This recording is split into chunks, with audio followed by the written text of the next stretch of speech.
Hello, hello! Welcome back to my channel. This is Jobadiah Christensen, otherwise known as Roman's Revenge. Today we're talking about the Ninth Age. This is a battle report from the Abrasus League. This is my second battle. If you've been watching my channel closely, you'll notice I played the first battle on January 8th. I then played the second battle on January 9th, even though I didn't have to. I had another week to play, but I just wanted to get them in because on let's see, the 9th was Saturday. So on the 11th, the team tournament started, and I didn't want to have to play 2 or 3 games this week. So that is why I did that. In round two, I played Hypnotic. He's a wonderful, I think he's a Polish player. Played Infernal Dwarves. Infernal Dwarves, I didn't find to be a great matchup for Empire. Part of that is because once we get into my list, I have a Pyromaster, and Pyro doesn't do a whole lot to Infernal Dwarves, which is problematic. But anyway, I don't think I have anything else for my intro. What to say, except for it's for round two. And here we go. I'm not going to talk in detail about my list. I talked about it for round one of the Abrasus League, so it's my list. Take a look at it. Here's his list. They keep changing Inferno Dwarfs, so I have actually had the opportunity to play them a couple times over the last year since they came out with the new updated Infernal Dwarves, but since they keep changing them, it's hard to get a feel for what things actually do. And especially for myself, I can read a rule as much as several times, and I can read stats on a page multiple times, and it doesn't really sink in what that actually does. Like, what does that actually do on the field until I actually see it doing something on the field. So just having stats doesn't, mean anything to me. So they change all these little things, but until I actually play against it, I really don't have a good concept of what it does. Trying to think back about the game. Was there anything that surprised me? I would say that these Kadim incarnates were insane, and I didn't copy their stats, but these things were ridiculous. So those are really good. If you play Inferno Dwarfs, use Kadim incarnates. They just ripped right through me. Um, that's about it. I don't really have comments on the rest. It's just those and the Taruk Anointed. Those two things. The Kadimic Carnates and Taruk Anointed. And part of that's because I'm playing an infantry list, and these things are really good against infantry. So that's probably part of it. That's basically it. You can, whatever. Scenario, secondary objective was breakthrough. So in the Abrasus League, Abrasus sets up what the secondary objective will be, and then the maps are randomized. Although we found out we've actually been randomizing maps incorrectly. Myself and several other players, there's like 100 players in the league, several other players have all been rolling a D16 because in the standardized 9th Age map pack, there's 16 maps. So yeah, we thought we would just roll that. And Abrasus said not to do it that way, but I'd have to check the Discord for how to actually do it.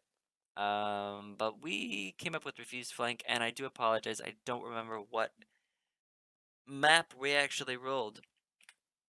But this is the map, and it's Refused Flank. And I've never played well on Refused Flank, but here it is. I won the roll. And I chose. Wait, I won the roll? And I chose the bottom? I'm trying to think. Because I went first. No, so he won the roll. He won the roll. He chose the top. And then I had learned my mistake from the day before. And I did not let him deploy first. I deployed first. And I dropped everything and I deployed in this way.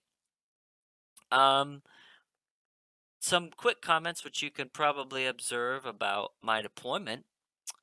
My cannon back here is in a bad position. I didn't like perfectly measure things, but I kind of figured that from the tip top corner of this I could shoot past this and hit anything that he would put in this corner. And I should have just moved it a couple inches to the west, a couple inches to the left here. And if it was right here, I really could have hit anything. But the position the way it was, I couldn't really see stuff. So that was a big issue. He exploited that and he put all his big stuff up here, so I only had one cannon that could fire at it. Um so that was one big boo-boo from deployment. And you can see this is a picture of when I already had my scouts down too. I was terrified of this naphtha thrower, which we'll get into a little bit later because we need to take a deep dive on its stats. So I deployed rangers because I figured I could take out the naphtha thrower and then just harass him from the behind with the rangers. These rangers are here to prevent this unit. Well, I didn't know where he would deploy. Well, actually, yeah, when I put my scouts down, I already knew where he was. So these rangers are here to take out his chaff, which wasn't enough. I guess I needed to put 2 units of rangers down here. These rangers are here because they gain lethal strike against beasts, and his Taruk anointed in this unit up here at the top are beasts. I thought I could do extra damage against them, but I didn't really get an opportunity to shoot them. Um, Whoops, let me go back. My general plan, macro approach, why I deployed this way was I figured if I deploy my flagellants like this, he's gonna have to deploy his main troops here, otherwise I'll outflank him. And so my plan was if I deploy flagellants here, he has to put his monsters and his big stuff right in line with my cannons. Otherwise, I'm just gonna overrun his army with flagellants. And that didn't happen. Um, that didn't happen. So that was why I deployed this way. I think I overestimate flagellants, but that's a different topic. So yeah. And then my objective was to push with the flagellants, and then if he wanted to prevent my knights and spears, which are scoring, from just waltzing into his land and scoring objective, he was going to have to devote some troops up here. So I thought it was actually a decent deployment. He would have to devote a large part of his army up here, which he actually did, to prevent me from scoring. But I thought that if he did this, my flagellants could just run over his southern half of his army, and that didn't happen. And I'm not exactly. I kind of have an idea of why, but anyway. So this is how I deployed. This is my first turn. If you are watching closely, don't blink because look, I hardly moved at all, and that's because once I had deployed up here and I measured, I realized if I move any of these units forwards, his giant and his titan can just charge me on turn 1. And I didn't want that. So that's why I didn't really move up here. I forgot that the rangers have beast hunters and they pass terror checks. So I didn't move the rangers forward because I was afraid that he would just charge, force a terror check, and then because they're more than 18 inches away from my general, they would flee off the board because they have discipline 7. Um, in hindsight, now knowing they would have passed a terror check, I would have put them up in the woods, moved them at least up into the woods so I could have been up here. So that was why my rangers are where they are there. As for why my flagellants did not push any farther forward, it is because I was terrified of his flame cannon naphtha thrower. And that's because I didn't study the rules for naphtha thrower. I thought a flame cannon would just blow up a unit. Like I thought it could kill like 15 flagellants in one turn. So that's why I didn't push forwards. Um, let's see. What did I cast on first turn? Oh, I did have a good turn of magic. I targeted his vassal unit. So I wanted to blow up some of his. I knew my pyro couldn't really do much to his actual infernal dwarf units because they get like 3-up Aegis saves against pyro or something ridiculous. So I was just trying to kill his vassal units with pyro.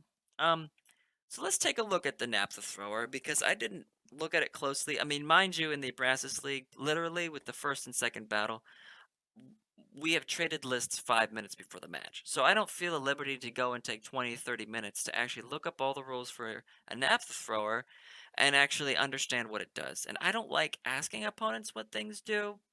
I, I don't I just don't like doing that. Maybe I have to get over that, but I don't like doing that. In my opinion, you should either know what something does, look it up yourself, or just play without knowing what something does and just suffer the consequences. And by playing, you'll learn what it does. So that's what I do.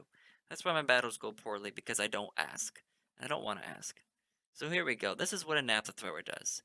Now this is the other reason why you can't just look at the naphtha thrower Infernal Artillery profile. This is from the ID book. Okay, so if you just look at this, you still don't really. The only thing you learn from looking at this is okay, it's got +6 range. Okay? Other than that, you don't know what it does. So you got to look at the beginning of the ID book where it actually tells you what a naphtha thrower does. It's range 18, but from looking at the profile, it actually has +6 range because it's an artillery weapon and not a weapons team, so it has range 24. So I did look that up, which is why I strategically placed my flagellants 24 inches and a few millimeters away from his naphtha thrower. That's why they're here. Okay? I didn't actually look at how much damage it would do. So it's strength 3, which against flagellants means it's only wounding on 5s. So that's really not that bad. So, okay. I don't care about panic test because flagellants are immune to psych because they're frenzied.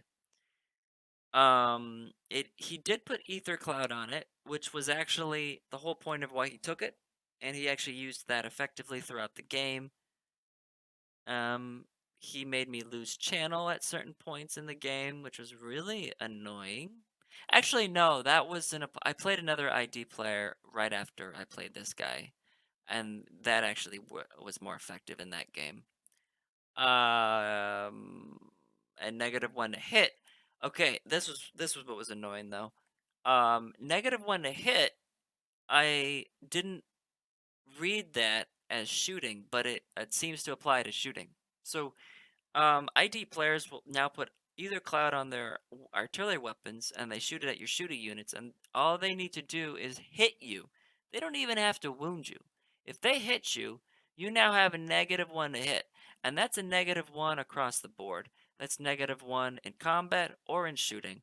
So it literally is like a free break the spirit. Now I know a lot of people use break the spirit for the dangerous terrain tests it causes.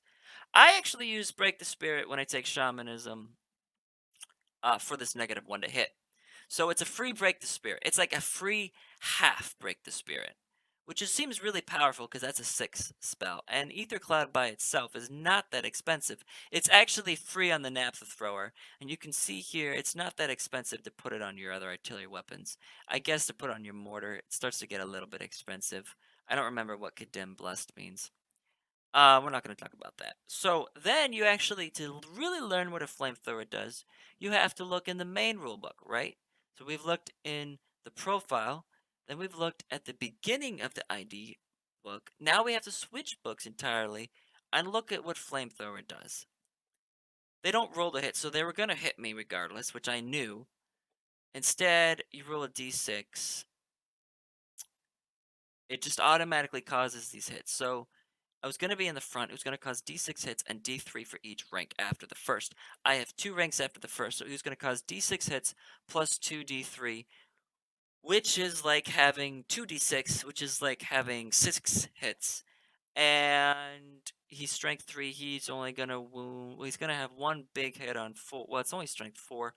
So he would have only killed 1 from that, and then he would have had 5 other hits on winning on 5. So he would have done like 3 wounds on average and a maximum of 12 if he rolled really well. Realistically, like 10. So somewhere between 3 and 10. I was expecting him. I was expecting the flamethrower to do like minimum of 10 wounds and somewhere between 10 and maybe as many as 20 wounds because In my mind, that's what flamethrowers do in the game. Um, I guess they don't actually do that. Maybe that's I don't know if that's regular dwarves flame cannon does that. Anyway, so that's why I played the way I did. I didn't understand what the naphtha thrower would actually do. I guess in my mind it was more like a volley gun, and it's not. So there you have it. On his turn, he charges his vassal cav into my rangers. Was able to shoot. I think I killed two. No, I killed one. I killed one from my turn shooting. I killed two more from stand and shoot, so he's only got two that are going into it. Um, yeah, I think, unless it was a spell that killed. I don't think it was. Um, what else does he do? He just pushes forward. So he puts his giant up here, putting me in a tough situation. I can either take my knights and charge his giant, or I can charge his Kadem. I've got my spears here because I'm keeping my spears 8 inches away from this block, so that if he charges this block, my spears can countercharge. Oh, and my cannon, my cannon, which I did cast Stars Align on, I rolled a 1 and it jammed. It basically blew up and I couldn't use it the rest of the game. So that also hurt. I placed the cannon in a bad place, and to add insult to injury, it blew up on the first turn, and I couldn't fire anything with it. So I was down to 1 cannon from the beginning. So he just pushes forward. He don't care. What do? I charge my knights into his giant because I was looking at it and I figure now that the cannon is gone, I need to do something. And I thought my knights actually had a good chance of killing it. And then I moved my spears up, like I said, to support, so that if he would charge my heavy infantry, my other heavy infantry could then charge him in the flank. So that was my plan. To prevent this from happening, he was going to have to use his Titan and charge my spears, which if he does that, my knights then have even a greater of a chance. If they didn't kill the giant this round, they could kill it next round, and if they did, they would be in a position to countercharge the Kadem.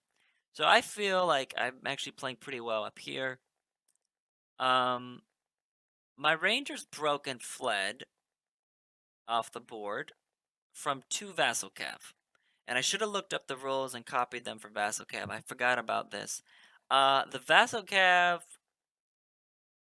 the horses, the steeds, have 2 attacks each. I don't know who gave the vassal steeds 2 attacks each, but they should not have 2 attacks each. Vassal steeds have vassal cav, 5 of them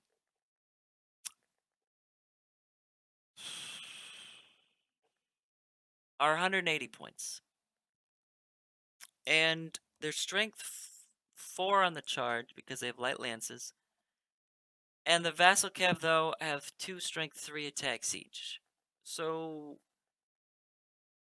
that doesn't seem right.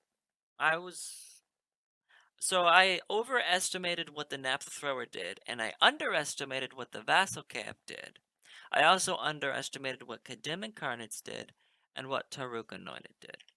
Look them up if you want to know. I'm not going to talk about them anymore. I also come forwards because I want to make sure. I had to come forwards with my infantry to keep my support unit within 8 inches. So there you go.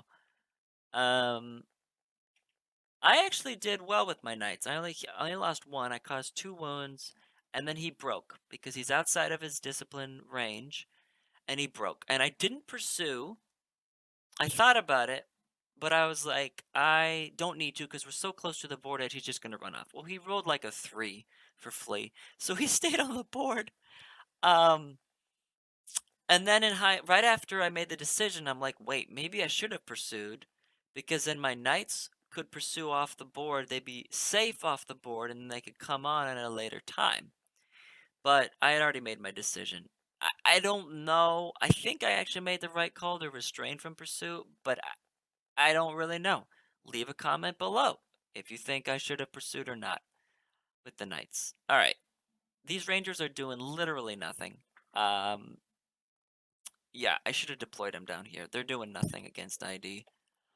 Um, Now I turn to put my plan into action. I figure if he wants to charge my parry unit, he's gonna have to charge everything because now I'm facing him, right? I tried my cannon. I tried to pick off this last vassal cav because I knew he would chaff me. My cannon missed. Actually, he might have hit, but I might have rolled a one. I don't remember. I rolled so many ones with these cannons. Uh, yeah. So of course he chaffs me. He comes forwards. He does. So he put 2 units into this unit. I countercharge with them.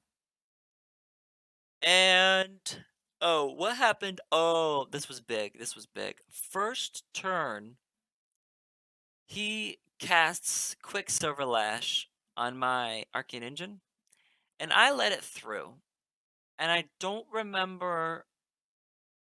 I either let it through or I failed to dispel. Either way, it got through. I'm trying to remember if I would have let it through, what I was afraid of. I think I was afraid of him buffing his units or something. Anyway, he Quicksilver Lash on the Arcane Engine, killed it in 1 turn. Was it Quicksilver? Anyway, it was an alchemy spell. So that's why I lost my wizard on turn 1 too. I mean, I lost my cannon and my wizard. Um, yeah. I mean, you can deploy as well as you want, but when that happens to you on turn 1, and it's just gonna be a rough game. All right. He charges. I'm thinking to myself, this combat's gonna be rough, but I thought I could hold because I have a lot of ranks and I'm in his flank. Here, I thought I'd be fine because Flagellants hit back pretty hard. And he chaffed me, so I can't countercharge, unfortunately. He killed a ton of guys. Oh, his Titan, let me think, what did his Titan do on his turn? So I made him run away. On my turn, I charged the giant. He broke and fled, so I repositioned. Oh, yeah. So then on his turn, he charges his Titan into my knights. Yeah. Which is fine.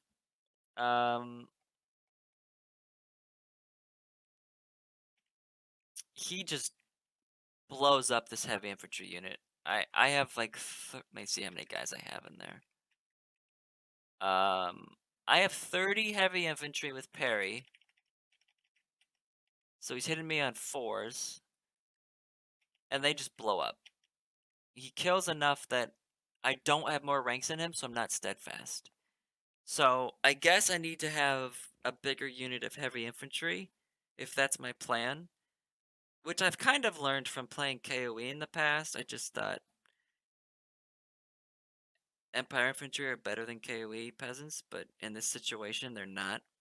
So I should have, if you're gonna do this, have a unit of parry with parry. You really need to have about 50, I've found. If you have 50 parry infantry, it actually takes someone a while to grind them down. 30 does not cut it because he killed 10 in 1 turn, so I was down to 20, and then he had enough ranks from this dwarf unit that yeah, he had enough ranks in this dwarf unit that he could that he broke my steadfast. So even though I had a spear unit in his flank, didn't help at all. They break, they flee. Now, this annoys me. I broke and fled. He rolled higher than me, So he technically catches me, but he literally can't move because he's blocked by the impassable. So that was annoying. These guys fled. I now lost my general and my main scoring unit. And I'm gonna lose my wizard because his Infernal Dwarves are in my support unit. My flagellants are not killing these guys at all. And it's just going downhill fast. I charge my flagellants into his spears because I figure I'm just gonna run over. They're just vassal levies, right? They're just levies, no big deal. Um, what happens here? I rallied my spears, and then oh, okay. So my knights broke and fled, but didn't flee that far, and he restrained, right? Yeah, because I always delete stuff. When he charged my spears fled. My spears fled. And he was able to just basically kill everything. My flagellants couldn't even kill the vassal levies. Really annoyed by that. I thought I would just decimate them in one turn, but nope. And that was it. And it was so it was a 20-0, another 0-20 loss. Good job, Hypnotic. He's a good player, nice guy. Was kind even when I was getting frustrated. um, so there you have it. The knights did well against the giant. So I need to learn to keep using them on charges like that because that's actually a decent charge. Cannons, I have to keep working on how to deploy cannons. Let's go back to the beginning. Need to keep working on deploying cannons because I don't put cannons in the right spots. He was telling me after the game I should have put flagellants on this side of the impassable or something. I don't know. I thought my macro plan was fine. I guess I just didn't understand. Like in my mind, a vassal levy unit isn't gonna do anything against flagellants. Like I'm just gonna run over them. But that wasn't the case. So he could deploy vassal levies. He could deploy his large infantry and his dwarfs here with great weapons because these are more than a match for my flagellants. And that means he's got his giant, his titan, and his our Taruk anointeds to handle my heavy infantry units and my knights, which is more than a match for them. So yeah, he knew exactly what his units did and how they would fare against mine. And that's how you play Ninth Age. He outplayed me. He knows what his stuff does. I still don't know what mine stuff does. Um, to ID players, you need to fix Vassal Cav, they're too cheap. Naphtha throwers are not that dangerous, so don't stress about them, people. You can get into range of them. Maybe they're good against monsters infantry or like monsters, I don't know. Because they have D3 wounds. But they're only strength 3. They're only strength 4 at the most, so I wouldn't worry about Naphtha throwers. That was my other big mistake. So there you have it. I still don't like refused flank. And that was round 2. So I have 0 points in the Abrasus League. I know for sure I'm going to be dropping down a couple groups. I don't know how that works. We'll see. So that's it. Thanks so much for watching.